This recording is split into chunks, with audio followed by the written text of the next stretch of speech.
কারো শান্তি নষ্ট করে নিজে শান্তিতে থাকা যায় না, কারো রাতের ঘুম হারাম বানিয়ে নিজে শান্তিতে ঘুমানো যায় না।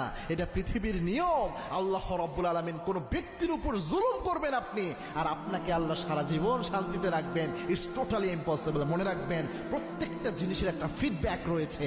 আপনি কোনো ব্যক্তির ঘুম হারাম করে দিয়েছেন, কোনো ব্যক্তিকে এমন ভাবে কষ্ট দিয়েছেন, ওই ব্যক্তি রাতে ঘুমাতে পারেন আপনার দেওয়া কষ্টের জন্য। এই জুলুমের জন্য আল্লাহ ধরবেন। অপরাধ দুই প্রকার, একটা হচ্ছে হাক্কুল্লাহ, আপনি চুরি করেছেন, আল্লাহর কাছে মাফ চান, আল্লাহ মাফ করতে পারে। আপনি জেনা করে ফেলেছেন, আল্লাহর কাছে মাফ চান, আল্লাহ মাফ করতে পারে। মুখ দিয়ে অশ্লীল কথা বলে ফেলেছেন, আল্লাহ চাইলে মাফ করতে পারে। কিন্তু কোনো ব্যক্তির সাথে জুলুম করেছেন, ওই ব্যক্তি যতক্ষণ মাফ না করে আল্লাহ মাফ করে না।